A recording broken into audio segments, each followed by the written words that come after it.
Hello there. So I know it's been about 7 months since I produced one of these.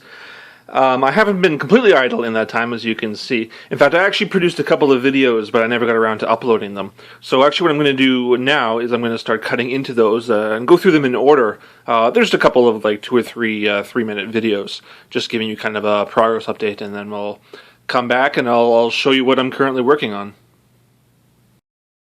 Hey there, this is the first of what will probably be a bunch of quick little updates about what I've been doing so far. So I managed to get the bottom nut off the fork tubes. They were on there like crazy hard. What I ended up doing here, I can see I kind of improvised a sort of a cheater bar out of various socket attachments that I had about. That's actually substantially long, and then I took my great big 1-inch wrench here, and I put that between the bottom bolts there, as I saw Lunmad do on his video, and eventually enough reefing on it, and I finally managed to get the thing off. But even between this insane amount of leverage I have here and just going at it, it still took a lot of force to get that off. Like, by my estimate, I was well over 80 foot-pounds of torque, probably over like 120 before that came off. So. But it came off eventually, and I don't think I damaged it. So here's one of the. Let's see if I can turn off that. No, I can't. My flash lens, whatever. Yeah, there's no evidence that I can tell of Loctite. Well, maybe a little bit on there. And the other bolt. Where did I put it? I don't know where. Oh, here it is. Yeah, there's no evidence at all on here of any sort of Loctite, so I have no idea why those bolts were so terrible to get off, unless the previous owner had just torqued the crap out of them when he put them on last. So, well, they're off now, and like I said, I don't think I damaged anything. You can see here's one of the slider tubes here. Oh, it's a little dirty, so I'll need to clean it up before I put it back together, but no, everything seems to be there. Yeah. So now I'll just kind of take the oil seals off, clean everything up. I thought I had some kerosene lying about, which is good for cleaning off things like this, but I'm not sure what to do with it. So maybe I'll just pick up some more of that when I get a chance. Okay, thanks. Hello, just a quick little update here. I took the oil seal out of this this fork leg here, and in doing so, well, among other things, I've noticed it's not actually it's not appropriate, I think, for my model year. These are my replacement ones right here. You can see they're completely different seals, and very bizarrely, it was in here, and you can see it doesn't fit particularly well. It's pretty loose, but it's old. But it was held in the most interesting fashion. Like there was this ring here. You can see it's kind of beveled or something. Was sitting on top of it, and then it's held in. I don't know if you can see this. There's like that little hole there, and there was these tiny pins had been driven through, and that was holding this ring in place, which then held the seal in place.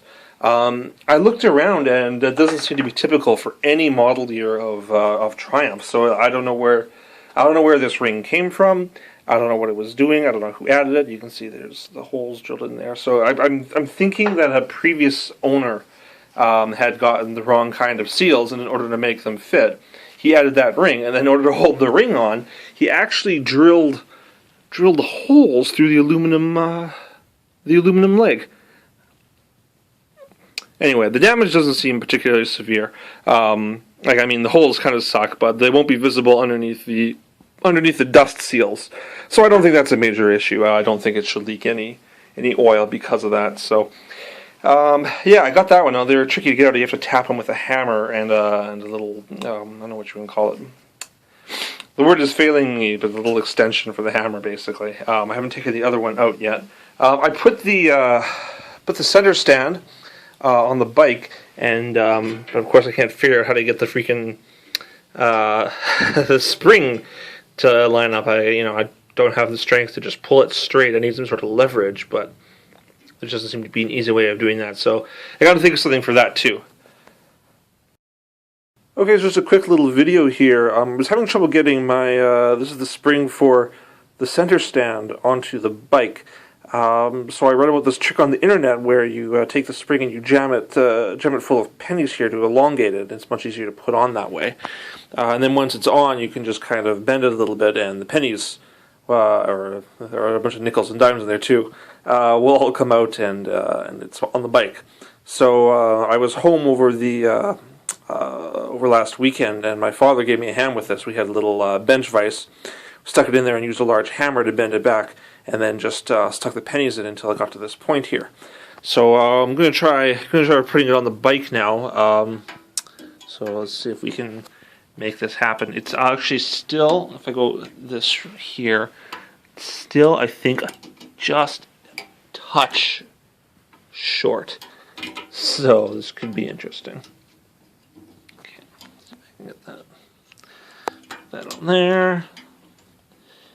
Tilt this up so it's all the way. And now the pennies, here's the problem.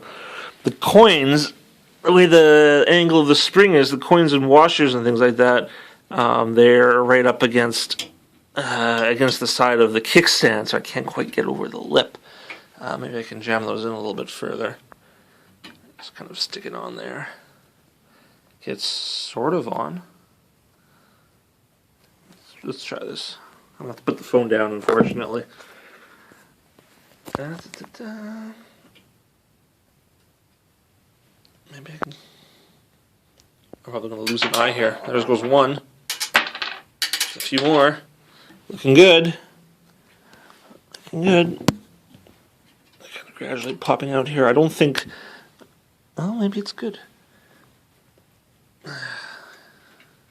Still not particularly loose. The coins, that is, but the spring is on the bike, so I guess the trick kind of works. I'll see if I can bend the spring a little bit to get the remaining coins and stuff out without too much effort. Okay, so according to what I read, the coins are supposed to just kind of fall out when you extend the spring once it's on. But as you can see, that's really not happening here. There's a couple that are just wedged in there real good. Most of them have fallen out, though, and the others I could probably just tap out with a hammer or something like that. This guy's shoe is loose. So yeah, I think what you're supposed to do actually is, while it's still on the bike, so I can get a better angle, extend the spring, and now jam it full of coins and stuff like that, and then once you take the spring off, yeah, it'll be the proper length and ready to go in that sense. Okay, we're now all cut up. Welcome to the present. It's exciting times. As you can see, I've made some substantial progress. I put the front wheel back on. I put the, I think I had these off last time you saw. And I put the front wheel back on. That was an interesting experience, getting this stupid... the stem here to connect. I hate this nut up here. This is extremely irritating to try to get this thing to connect. Maybe I was doing it wrong, but I would highly recommend investing in a 1 1/8 inch socket, so you're not constantly screwing this thing in and out with I was using a pair of slip joint pliers to kind of get around that all the time, and it was a huge pain. I also forgot to put these back on before putting the fork tubes in, so I had to take those out and put those back in again. Don't do that either, please. I put the headlight back in, kind of temporarily, trying to test out the wiring harness and see how everything goes. I'm not 100% certain how this is supposed to be routed. I think I have the general idea right. So it goes in through the left-hand side, and then in through this part here, and then back through here, and then I think it goes on the left-hand side underneath here. This is where kind of the bulk of the electronics are. I don't remember what every last one of these connectors does, but I think I'll figure it out. I mean, I have a wiring diagram, and, you know, in some cases it should be fairly obvious, you know, like this is the turn signal, and this is the, you know, connector for the battery sort of thing. So, I made some upgrades to my shop a little bit. I got some more light there, as you can't really see that, so it's not quite so dim. I organized my wrenches. I should have done that a long time ago. Now I know exactly where they are instead of having to shuffle through the drawer all the time that I was using to store them.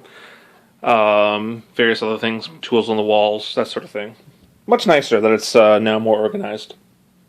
I put the engine back in the frame. I wanted to get the rear wheel on first, but I had to send that away. I bought a replacement. Well, I haven't paid for it yet. Rim, the old rim, if you might remember, for the rear wheel was kind of beat up. It was had some corrosion and stuff like that.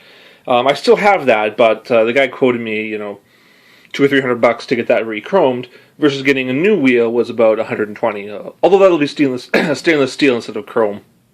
That should be good enough. But at that point, I also needed new spokes and that sort of thing. So I'm getting that done by a local guy from Thunder Road. He's gonna relace my rear wheel, and then I can put it back on the bike. You can see I got on the center stand and on the front wheel right now. It seems to hold most of the weight. This is an FYI.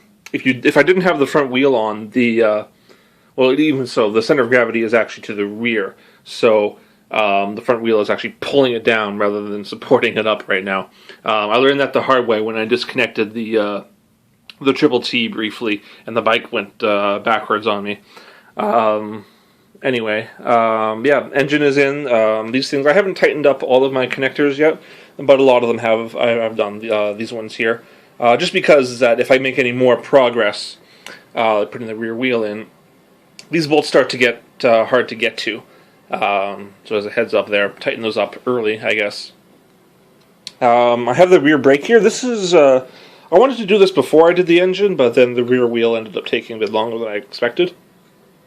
Plus, it wouldn't have worked that well, because you need to have this bracket on pretty much before you can put the brake on. And the engine needs to be in before that can happen, so. Anyway, I'm working on, I want to work on this. It's one of the mysteries. I don't know if it works yet. Whether or not it needs replacement or fixing or anything like that. I have a replacement hose, even though this one's not in terrible shape. It's maybe a little beat up. But I can't get the old hose off to get the new hose on, so it's kind of a moot point. So I'll just leave that for now and hope whoever inspects my bike doesn't pay too much attention to my brake hoses. That reminds me, I also did the front brake. Put that back on the bike. It's disconnected right now. Here's the caliper, and here's some of the hoses. But I tested that out, and sure enough, front brake works. So that's pretty exciting. I'll probably need to. I have it off. I put these bars on temporarily just for testing purposes. Kind of like them in some ways, but we'll see. But yeah, I'll need to replace the front, the top brake line. It was far too long. You might remember that. Lots more work to do still. Various parts that need painting, things like that. These guys here, I don't know if you can see that well. They're a little beat up. They weren't. I couldn't get them powder coated, so they are what they are. Powder coating, actually. I'm becoming increasingly dissatisfied with the quality of the powder coating. It seems that it's not as durable as it should be. You can't really see it in this. There's some scuff marks on here from just when I was trying to put the top of the T on. It scuffed up the frame. Or down here, when I put the engine in, you can see this much more clearly. You can see that's quite badly scuffed up there. So really not very durable at all. Powder coating, I was under the impression, was supposed to be a lot better than that. Here's an ongoing issue with the chrome. Remember, the chrome was in bad shape, so I'm trying to take it off with a couple of various measures. I'm using some sandpaper, and I picked up this wire wheel, and you can see I've made a little bit of progress here. Like the stuff's starting to come off, but I'm a little bit concerned that the light's kind of screened up here. I'm gouging the aluminum in the process, and I don't think that's a good idea. So I'm not really sure what I'm going to do about that. But yeah, work continues. I mean, that's mainly cosmetic, but it would still be nice to get that working properly. I'm currently, I'm wondering about my pistons. Have me a little bit confused too. You can sort of see some markings on there. Focus. Kind of, a little bit hard to make out. That's the part number there, 713676, which is the standard, original part number for these pistons. However, using my crappy calipers, I get a weird reading on the skirts. And you can also see that there's, no, you can't really see it. I can see it. There's some weird markings on it that don't really make sense. So I'm thinking there might actually be non-standard size pistons, that the cylinders have been bored out and new pistons have been fitted. But that's not consistent with the measurements I'm getting on the pistons. So I need to invest in some better calipers. I noticed that if I measure the cylinder bores, I need the measurement I get is consistent with their being bored out 10 or 20 thousandths of an inch. Like I said, I have crappy calipers, so it's hard to tell for certain. On the piston, I have a ring in there right now. I think it's better light. Yeah, no, it's hard to see. But if I put my feeler gauge on that, I get about 30 thousandths. No, more than 30 thousandths of an inch, right? And they're supposed to be less than 14 thousandths. So either way, I need to replace my piston rings. The only question is whether I get what size I get, right? And whether or not I need to replace my pistons as well. So we'll see. I have a friend who has some better calipers than these crappy plastic ones, so get a better measurement and make some decisions. Make some decisions then. Okay, I think that is everything I need to update you on. That was a bit of a roller coaster, but yeah, a lot of progress, lots to do still. Hopefully the rear wheel will come back soon, and I can put that back on. That'll definitely feel good to get the wheels on the bike. Anyway, it'll be a little bit more stable. It's not bad right now, but could always be better. All right, thanks for watching.